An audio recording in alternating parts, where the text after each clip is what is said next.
So White, this is my Module 16 case study. The missing booster club funds. 4.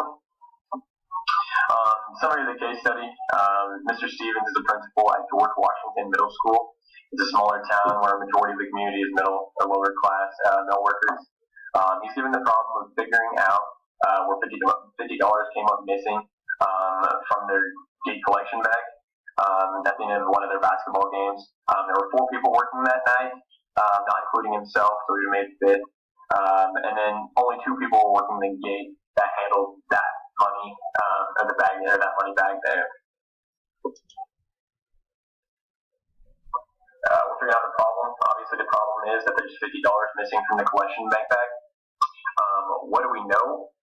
We know that there were 4 parents working, 2 in the concession stands, and then 2 at the gate collection. One being Mrs. Bowman. She is one of the parents who is in charge of the PTA. She actually just got declined by Mr. Stevens. She asked if the PTA could fund a trip to New York for her daughter. The reasoning behind why he declined it is because of the fact that it was only 1 student. And he said that in the guidelines it says that it needs to benefit a majority of the students, not just 1. Mrs. Bowman also handled the money that night before it was handed off to Mr. Stevens. Another thing that needed to be kind of brought to attention to, Mr. Dumas was observed at the gate with a fresh $50 bill. He showed up a little late in the first quarter, but it just seemed a little bit off that he had that amount of money, even though he had just cashed his check that prior before going into the game, is what he said. There were 10 tickets that were reported torn as well at the end of the night by Mrs. Dumas, or Mrs. Bowman. Sorry. What do we need to know? Who all handled the cash at the gate? Why wouldn't have Mr. Dumas got smaller bills knowing that he would have been at the game later on that night? Most people, if you know that you're going to be going to a game, the mission isn't outrageous, so you're going to want a smaller amount of money for when you do go there. And then was there possibly an accounting error by Mr. Stevens? The fact that it was just him counting the money. Maybe he made an error somewhere along the line. And then were there any bills over $50 there? Because if Mr. Dumas had a $50 bill, that means he would have had to pay with a bill bigger than a $50 bill. 2, my plan of action. The first step would be obviously to send out an email, I think just to the 2 parents who worked the gate. The other 2 at the concession really didn't handle the money at the gate. So I think just making sure that you could set up a meeting for those 2 parents would be most beneficial. I also think that it'd be better to have a one-on-one conference with them in maybe your office or some sort of setting, other than just shooting emails back and forth, just because the sheer fact that it's a lot easier to lie over an email or just completely ignore an email than to actually have a sit-down conference face-to-face. And then I would obviously relay to both of the parents why I was bringing them in, and then ask them questions such as, like, how many tickets do they think may have been torn that night? Maybe there was more than the 10. They just forgot to report them. Who all handled the cash? Was it just those 2? Was the bag supervised the whole night? Maybe one of them had left the table for a while, the other one was talking to another parent, and somebody stuck by and maybe stole some money out of the bag. And then also, did anyone pay with a bigger bill than a $50 bill? There's some other questions that you could have asked too, that maybe would kind of draw conclusions for you. And then once I've done that, I would probably try to see if the 2 parents' answers matched up. If they matched up, then clearly there must have been some other way where that money went missing. If there maybe have been some differences, maybe we could draw a conclusion and see maybe one parent was lying at some point in time, and maybe that's where the money went missing.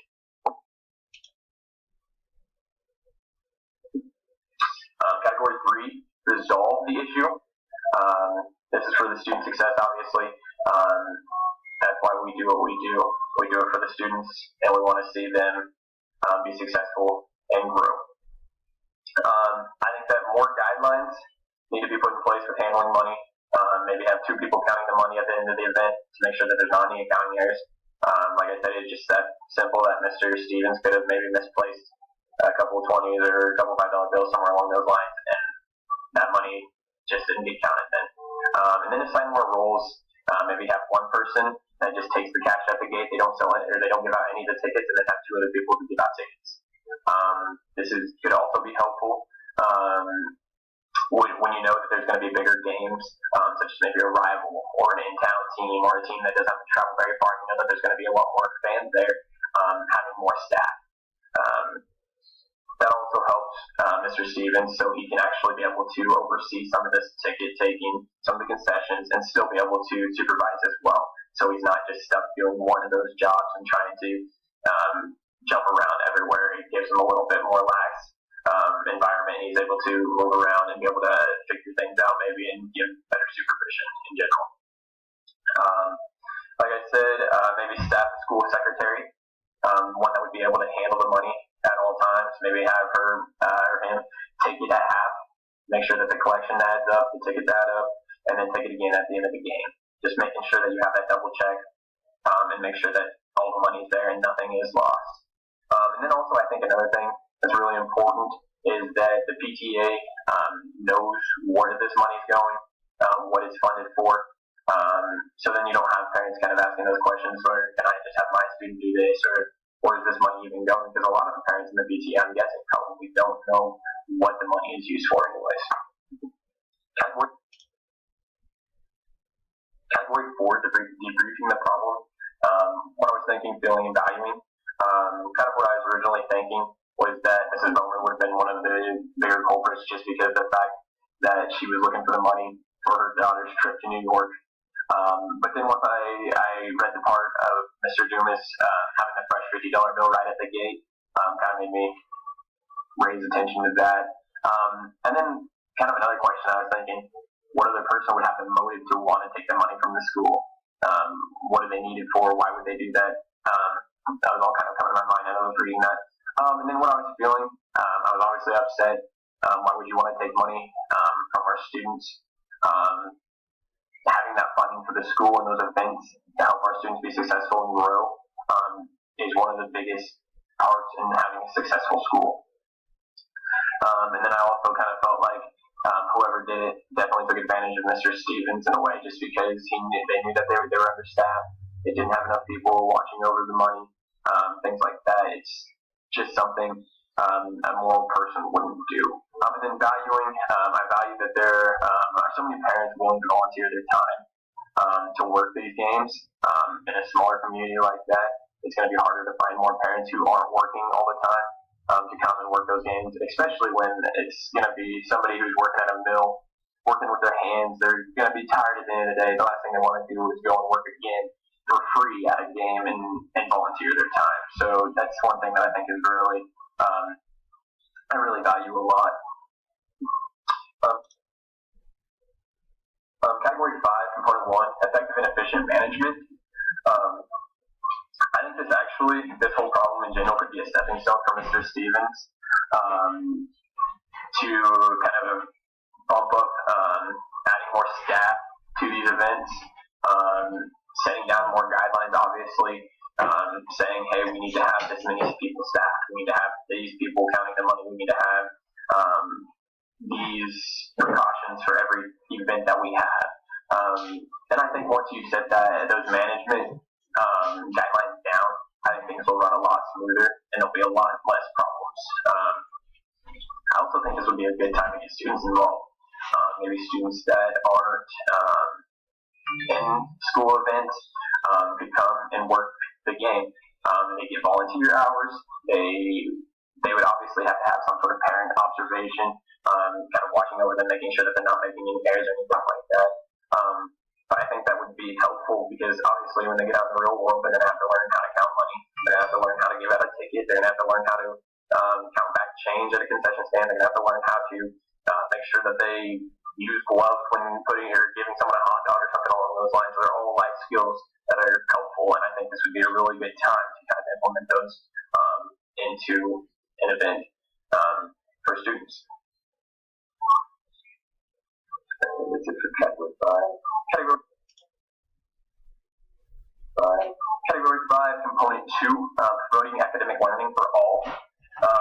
Student workers at events, like I said in the last slide. One example that we do at Salina South, actually, we give it an option. We person for the all concession stands for either the football or for basketball.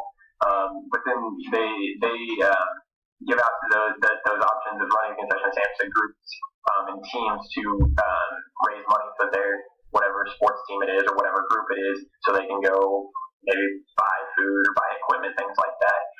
And the only guidelines that they have for that is just make sure that they have 2 adults on staff at all time, kind of overseeing the students as they, like I said, hand out money, count change back, make sure that there's not any errors when it comes to that. Make sure that all PTA members know where the funds are going, like I said in a previous slide. I think that's really important. Knowing that your money is going to a good cause and is helping these students grow and be successful. And then just getting more parents to the games in general. So by staffing more parents, you're obviously getting more parents there. And then involving the students, like I said, and maybe the concession stands, things like that, you're getting more students there. And all of that all comes together, and it gets more of the community involved. And just having the community involved in general helps the school out immensely. You're going to have more people showing up. You're going to have more people wanting to get involved in things like this. You're going to have more funding from taxpayers. You're going to have more funding from people that just want to see the school be successful in general. Category 5, component 3, school leader promoting. I think as a principal, you obviously have a lot of jobs. You have a lot of titles. But leading by example is one of the best things that you can do. So if that means making appearances at these games and being there to supervise and being there to oversee all the accounting that goes on during this, things like that, that's something you have to do. I think that's kind of one of the nicer things about bigger schools. You have assistant principals, ADs, things like that you can kind of bump those roles off to. But I also still think that getting your face out there and making sure that you're attending these events is really key. And then also making the right group of parents as leaders for the PTA. Clearly, if Mrs. Bowman is one of the leaders, that's not somebody that you really want to be leading that PTA group.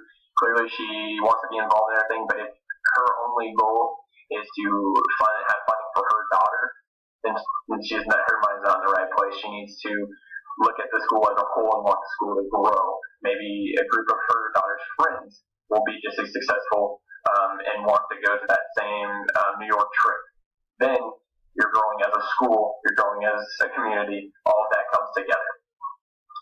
And then just overall, be the leader that you want your kids to have as a principal, I think is the most important part. And then to create a successful school environment. And these are my references. Thanks for listening.